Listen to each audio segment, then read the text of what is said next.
Hey guys, how's it going? So today I am going to be going through my current prediction for the 2024 presidential election as of August 19th. So looking at the general election aggregate on Real Clear Politics, we can see that Kamala Harris currently has a lead of 1.5. Now, this lead, do I expect it to stick? I do think that ultimately Kamala Harris has a good chance at winning the popular vote. However, as we know, the popular vote does not dictate who wins the presidency in the United States. That is down to the Electoral College, which, if we look at RCP's current forecast for the 2024 election on a state by state basis, we see that Donald Trump is currently leading by 287 electoral votes to Harris's 251. You need 270 electoral votes to win the election. So this map here is based entirely off of polls. Now, the polls have been wrong significantly in the past two election cycles, 2016 more so than 2020. However, in both cases, the polls underestimated Donald Trump. In 2016, Hillary Clinton was leading by a sizable amount. If you look at this time of year in 2016, Clinton was up by 6 points, and at this time of year in 2020, Biden was up by 7.4. Now, if we look at the final results for the 2020 election, by the last week of the election, Biden was leading in the RCP aggregate by 7.2%. He ended up only winning the national popular vote by 4.5. Now, if we look at 2016, in 2016, it was a similar case, although to a lesser extreme. Hillary Clinton was leading by 3.2. She ended up winning by 2.1. So about a 1-point error in 2016 in the national popular vote. Now, on a state-by-state basis, some of these polling errors were even more extreme. So, going over to my prediction, I'm going to start with the safe states for Kamala Harris, and I will begin on the West Coast with the states of Washington, Oregon, California, and Hawaii. Moving over to Colorado, Illinois, New York, Vermont, Massachusetts, Connecticut, Rhode Island, Delaware, Maryland, and Washington, D.C. We also have Maine's 1st District. And that will be it for the safe states for Kamala Harris. So, moving on to the safe states for Donald Trump.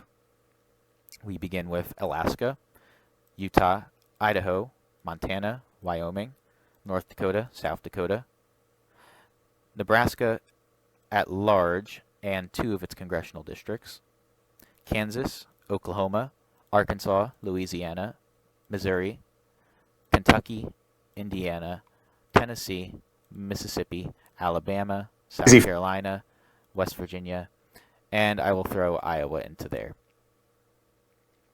And that will do it for the safe states for Donald Trump. Moving on to the likely states for Kamala Harris. We have the state of New Mexico. New Mexico is a state that Donald Trump has been improving in with Hispanics. However, I do not see it being particularly close in this election. The country just is too polarized, and it's been a traditionally blue stronghold since 2000. I think 2004 or 2008 is when it really became solidified for the Dems. But New Mexico in this scenario will be likely Dem. And I think I should go over my definition for a safe state is a victory of 10 points or more. For a likely state, I believe that margin of victory is a 5 to 9 percentage point victory. And for lean states are, I would say, 1 to 3, 1 to 4 points, 1 to 4 point victory. Tilt is anything 1 point or below, so a incredibly close margin. So we also have the state of Minnesota for Kamala Harris. Her having Tim Walz on the ticket is going to help her in the state. It was there was indications that Minnesota was going to be a very close state this election, particularly when Biden was still the candidate. However, I do think it will be solidified with Tim Walz as her running mate. And yeah, Minnesota, I could see her picking it off by 3 or 4 points. Um, yes, it could be closer to the lean category, but nevertheless, it's going to go blue. Even in Ronald Reagan's landslide, he still lost the state of Minnesota to Walter Mondale. So Minnesota's not going to decide this election. Kamala Harris is likely going to walk away with the state. Moving on to the state of New Jersey. New Jersey is another state that New Jersey, I did think for a time would come close. They were very close to electing a Republican governor in 2021. They fell short by about 2 points. That being said, the urban strongholds of Newark and Trenton and Camden and so the state to the left. However, I do think it will be closer than it was in past elections. So moving on to the state of Virginia.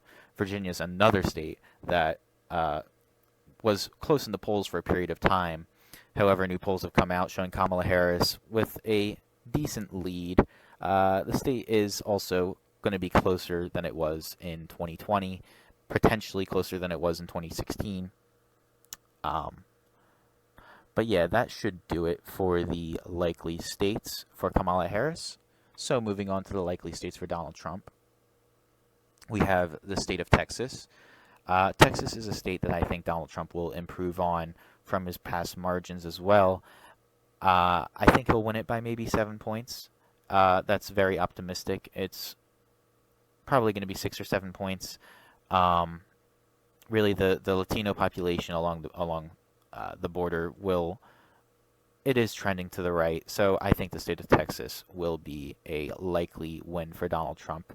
Same thing is to say for Florida. Florida has become a reliable Republican state, and over the past few election cycles, it used to be a solid swing state up until really after 2020, even with Donald Trump's loss in the election. He managed to win Florida by a increased margin from 2016, and I think he's going to continue that trend in 2024. I think Donald Trump will win the state of Florida by about 5 to 6 points, which will be a huge boost for the Trump campaign. So, moving on, we have Ohio. This state is on the verge, I believe, of being a safe state. However, a recent Rasmussen poll came out with Trump leading only by 7. And Rasmussen is admittedly a very right-leaning pollster. So as of right now, I'm going to have Ohio as a likely red state. Very, very close to being a safe red state. But that should be all, right? Yes, that is it for the likely Republican states. So moving on to the lean Democrat states. We have the state of New Hampshire. New Hampshire, similar story as Florida, however, in the opposite direction. New Hampshire used to be a swing state as well. I see it more as a lean Democratic state at this point. Even in a good election for Trump, I don't see him carrying the state of New Hampshire. It's just become too liberal. But we also have the state of Maine, which I think will go to Kamala Harris by a lean margin. The state's going to be a lot closer than it was in the past, but it's not going to be enough to push Trump over the edge. What else do we have here? We have Nebraska's 2nd district will go to Kamala Harris by a lean margin, potentially a likely margin. It was redistricted.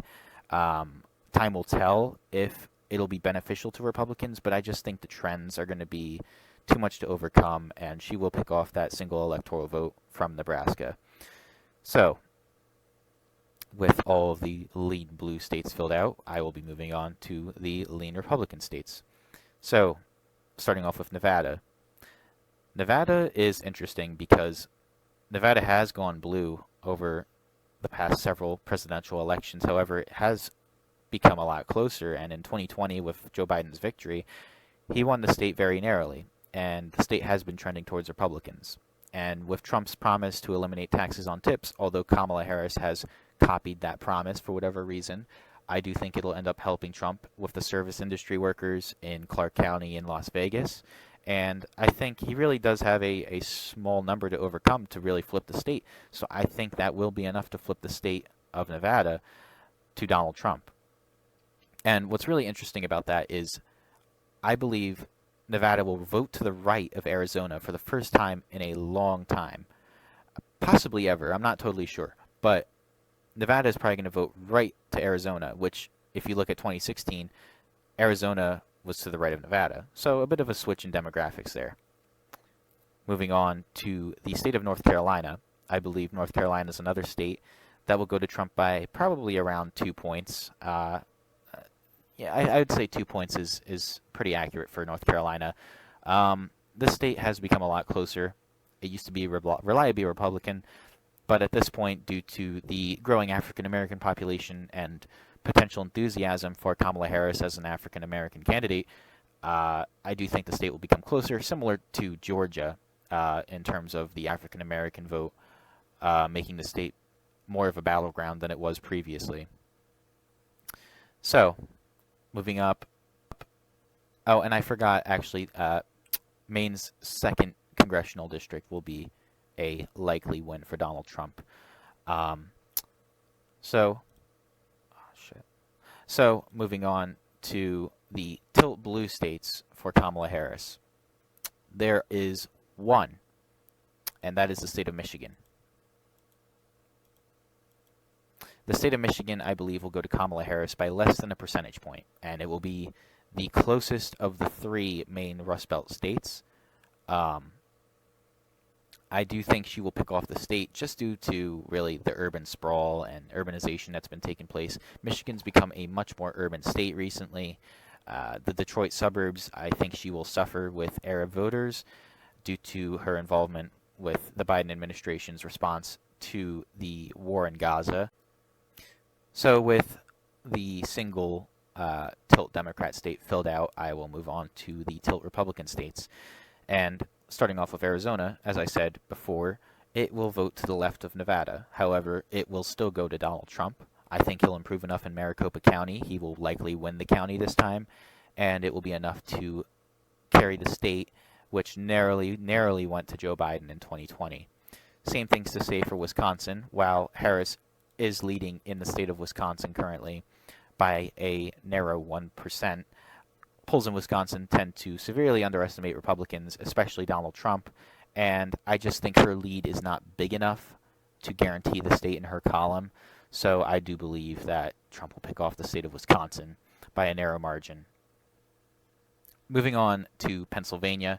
Pennsylvania is another state that I see Trump winning, which could be the bellwether state this election cycle. This could be the state that gives Donald Trump the victory, and I think for a couple of reasons he'll win the state.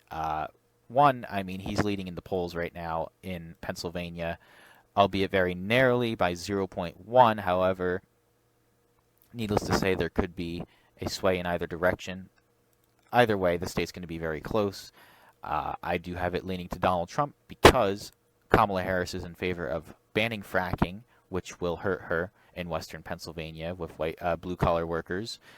And I just don't see her being able to get the turnout in cities like Philadelphia and Pittsburgh to overweigh, the enthusiasm for Trump in the more rural parts of the state. And that leads us to the final state of Georgia. Now, this state, I believe, will probably be the closest state. It could be Pennsylvania, it could be Arizona, it could be Wisconsin, but I have reason to believe Georgia will be the closest state, and it could go either way. I have it right now tilting to Donald Trump, sheerly because while Kamala Harris is going to have that black turnout due to enthusiasm for her being potentially the first female African-American president in history, and let's change this to Donald Trump, I do think she will fall short by less than a percentage point in the state. Now, the state's probably not going to decide the election. Let's say she does win it. Trump's still at 281 electoral votes, which is 11 more than the 270 he needs to win. But as of right now, I don't see Kamala Harris winning the state. And so that leads to the final results of Donald Trump at 297 electoral votes to Kamala Harris's 241. So, if you guys enjoyed my prediction, be sure to subscribe. I will be updating this roughly every 2 weeks. Every Monday, I will be updating my electoral prediction. So drop a like, comment, tell me what you think, and more videos to come.